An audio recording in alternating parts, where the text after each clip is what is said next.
Welcome back to the deep dive.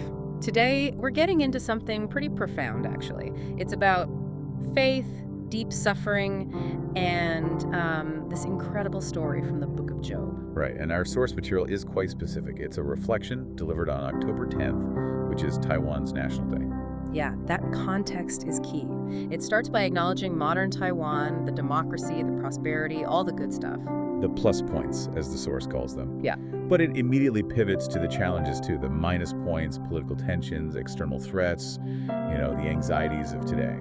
And that sets the stage for our main focus, Job's, radical decision to essentially appeal to a higher court. Exactly. Our mission here is to unpack that. What drove Job's extreme certainty in the face of absolute devastation, and what can that ancient conviction teach us now? It all really centers on that verse, Job 13.15. He pursues me, yet my hope remains in him. I must maintain my innocence before him. That's not just hoping. That sounds like legal action against God. It's considered one of the Bible's most powerful declarations of faith.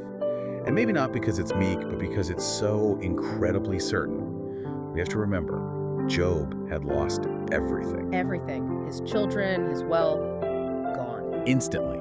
Annihilated. Most people, understandably, would just collapse. But Job stands up and declares his integrity. And that integrity, that's the heart of this whole appeal, isn't it? This radical act. It is. He wanted to present his case directly to God to prove he was pure, that his actions were sound. But it wasn't just like asking for a meeting, right?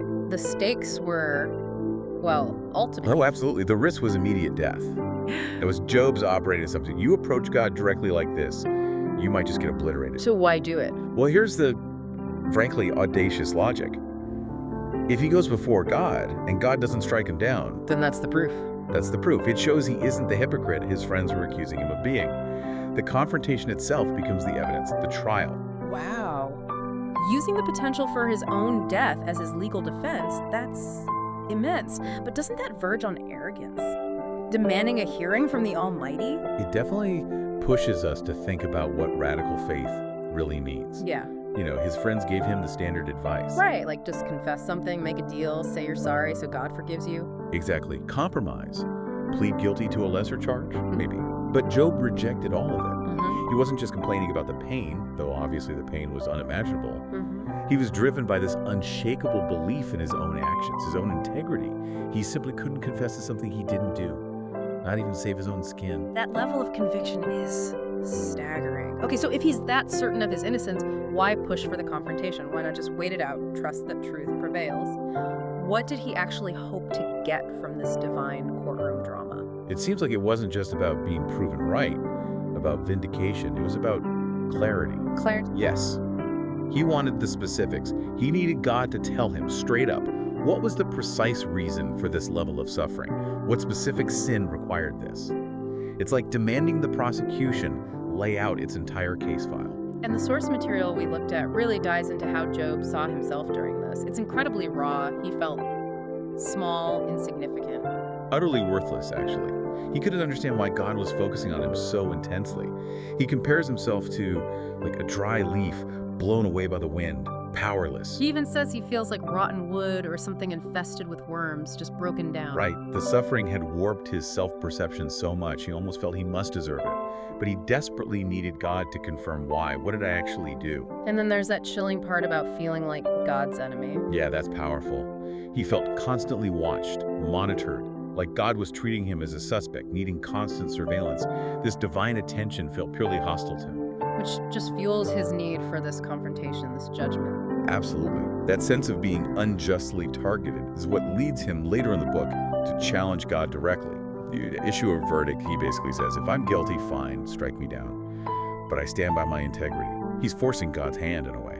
It's such a mix of trust and, sheer certainty in his own innocence, even when everything looked like proof of guilt. It really is. And that kind of certainty facing that level of suffering, it's hard for most of us to even grasp. It really highlights the contrast with how we usually react, doesn't it? Oh, definitely.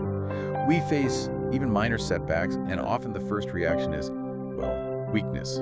We complain, we suspect, we protest. Which brings us to that really useful analogy from the source material, the idea of life's plus points versus minus points. Yes, this is such a practical takeaway. It forces you to ask, when trouble hits, what's your default? Is it that radical trust, like Job somehow managed, or is it immediate complaint? Okay, let's break that down. What counts as these plus points that we tend to just gloss over? Think about the absolute basics, the foundational gifts you have nonstop, 204/7. Air to breathe? That's a big one. Pretty essential. Food, clean water, having a roof over your head, electricity. These are constants. And then you add modern life, reliable transport, maybe a scooter or a car, the MRT, even just safe streets to walk on. Internet access, a decent cup of coffee. Things we completely rely on but rarely feel actively grateful for. Exactly. They're just there. Yeah. Perpetual sources for gratitude if we choose to see them. So the minus points are the setbacks, the frustrations, the illness, the difficult commute, maybe even bigger things like the political anxieties mentioned earlier. Precisely. And here's the human trap, according to the source. The second we hit that first minus point, the Wi-Fi drops during an important call, someone cuts you off in traffic, you get a headache. Yeah. We forget the thousands of plus points we experienced just that morning. We zoom in only on that negative thing and immediately start complaining. We act as if God has totally abandoned us or doesn't love us. That one frustration just blots out everything else completely. And it often leads to what the source calls silent protest. Maybe not yelling at the sky, but this internal suspicion, this grumbling, this questioning of God's fairness. I think a lot of us can recognize that, maybe even using our quote-unquote religious performance as a bargaining chip. Oh, for sure. That's a common one. We start tallying our score. Look, I go to church, I volunteer, I give money, so why is this happening to me? I deserve better treatment. Right. We try to make it transactional, like we've earned good outcomes. But the source really hammers home the difference between our way of thinking and God's nature. Which is? God is absolute. His power, His love, they operate independently of our performance reviews or our understanding. The air is still there, whether you made it to the service or not. Your heart is still beating. So focusing on those plus points isn't just about feeling good, it's about recognizing God's constant presence. Exactly. It helps us rest in His sovereignty, His fundamental goodness, even when we absolutely don't understand the why behind the minus points, the suffering. His love is the baseline reality. Okay, so back to Job. He's facing the ultimate minus points, and instead of collapsing or just complaining, he chooses this path of legal appeal. What was the alternative he rejected? Well, the source points out something quite dark, actually. Historically, and even in literature or drama, when people face unbearable injustice, sometimes they resort to what's termed suicide as a sanction. A final protest. Yeah, a tragic final act to declare innocence by choosing self-destruction over enduring the injustice.